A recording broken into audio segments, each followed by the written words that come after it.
Oubliez tout ce que vous pensez connaître à propos des bocaux. Ouais. Pot à confiture ou terrine de pâté.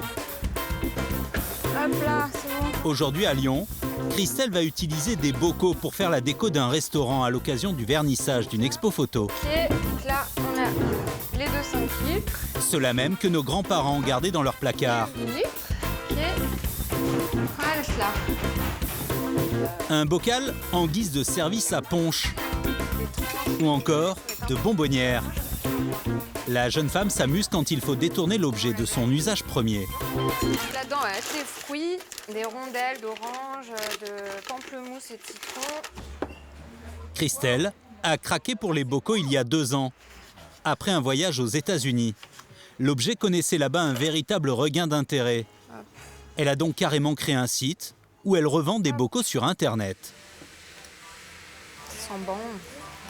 2 heures plus tard, les invités arrivent. Et au milieu des photos, les bocaux customisés de Christelle font sensation. Avec tous les accessoires qu'elle commercialise, la jeune femme est sûre de faire de nouveaux adeptes. C'est super mignon. On a des bocaux qui sont transformés en mugs. On va accessoiriser, vous voyez, une paille en inox ou en verre, voilà, pour un côté totalement sain.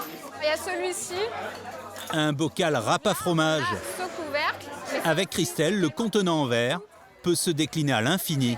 vous faites votre boisson, vous checkez et vous pouvez verser. Qui aurait pu croire ça? À force de parler d'écologie, de recyclage et de gestes anti-gaspi, voilà qu'aujourd'hui le bocal de mamie redevient tendance. Il n'est pas seulement objet de décoration, les jeunes redécouvrent les bienfaits du verre. Et ils se remettent même à faire de la conserve. À ton avis, combien de bocaux on fait là? Il y a une vingtaine d'années, on pensait le bocal fini, bon à jeter.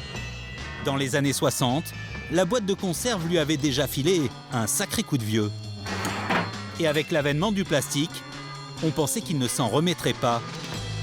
Mais c'était sans compter que le bocal est éternel. À la Verre Idéale, un magasin historique où les cuisiniers viennent se fournir, Frédéric Chénaud, le patron, a vu la tendance s'inverser. Aujourd'hui, il vend 150 000 bocaux par an. Il y a 70 ans, c'était vraiment pour conserver un produit. Aujourd'hui, pour les restaurateurs, c'est vrai que c'est devenu un produit design, tout simplement, pour mettre en valeur leur entrée. Et en effet, ce sont les grands chefs qui ont remis le bocal en selle. Il y a d'abord eu les frères Ferniaud qui ont lancé une franchise. Et puis le cuisinier étoilé Marc Vera s'y est mis aussi. Tous ne jurent que par les bocaux en verre. Écolo, durable et réutilisable à l'infini. Le bocal et son air de fait maison, l'impression de manger sain, Philippe Dubois a tout de suite vu le potentiel. Alors il y a 2 ans, quand il a voulu se reconvertir après 36 ans passés dans la restauration et l'hôtellerie de luxe, il s'est tourné immédiatement vers les bocaux. Lorsqu'il a monté sa petite entreprise avec 150 000 € en poche dans l'Essonne, il n'était que 2. Voilà notre laboratoire de production, qui est une cuisine dans laquelle donc, on ne travaille que des produits frais. Voilà, et on épluche les pommes de terre, après on va les faire cuire, on va les couper. Aujourd'hui, ils sont 10 à s'activer en cuisine. Les fourneaux n'ont plus le temps de refroidir, 6 jours sur 7. La carte change tous les mois et en ce moment, la salade piémontaise est à l'honneur.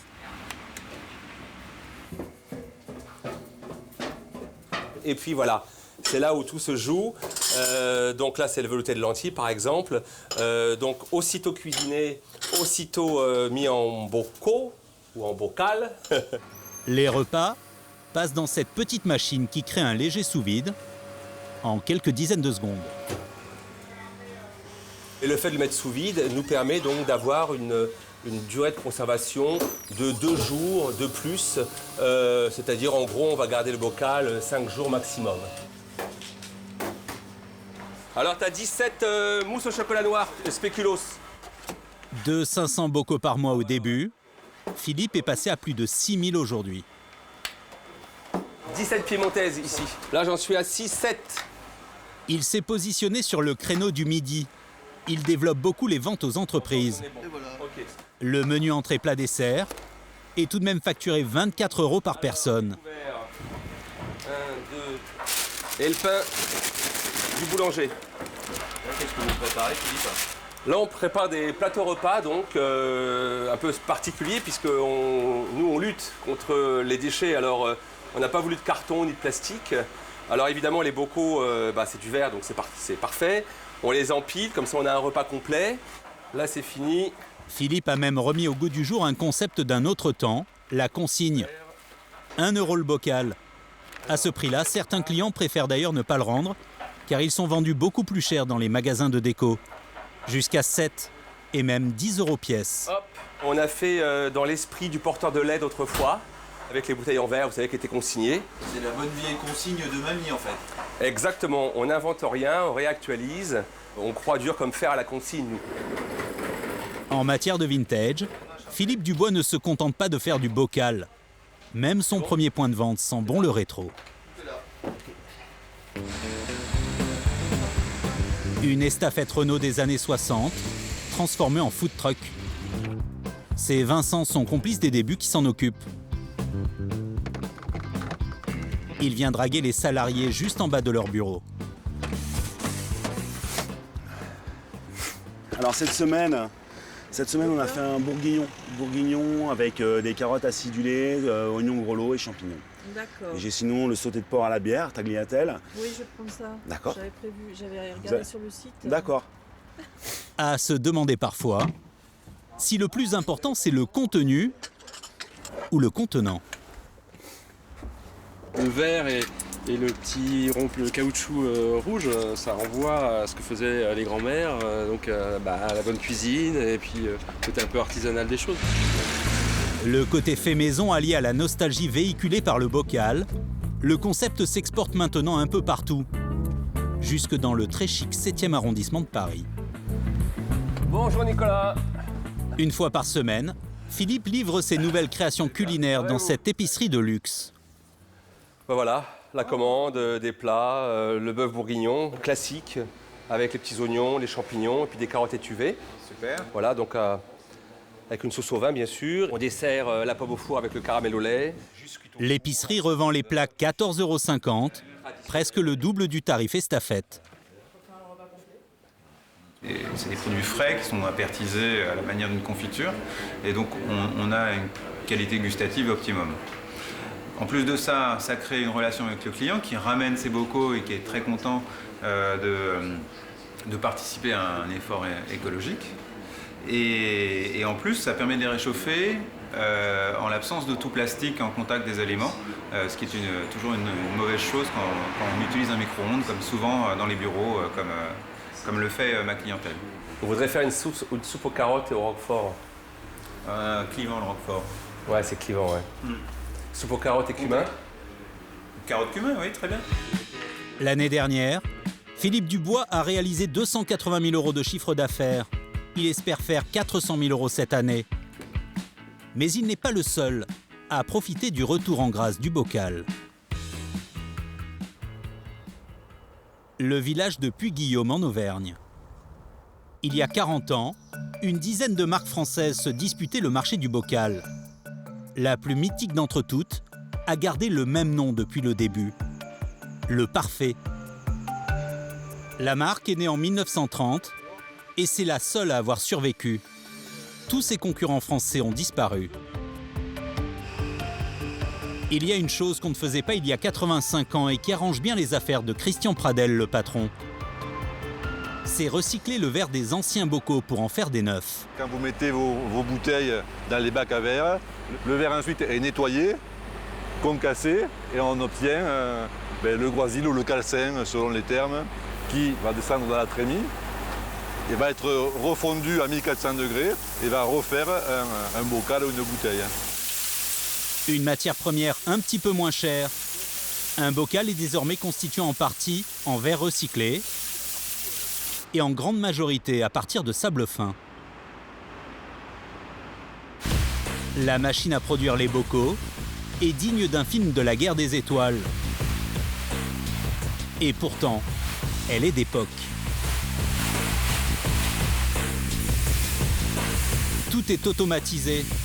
Une poignée d'hommes suffit à faire tourner l'énorme machine. Chaque jour, 350 000 bocaux sortent des lignes de production. Il reste une dernière opération, la plus importante. C'est la signature de la société, un petit accessoire qui rend ces bocaux reconnaissables entre mille. Voilà la fameuse rondelle orange, toujours la même depuis plus de 85 ans. Aucune machine ne peut remplacer le savoir-faire de ces ouvrières. Il faut 5 secondes pour équiper le bocal de son attache métallique.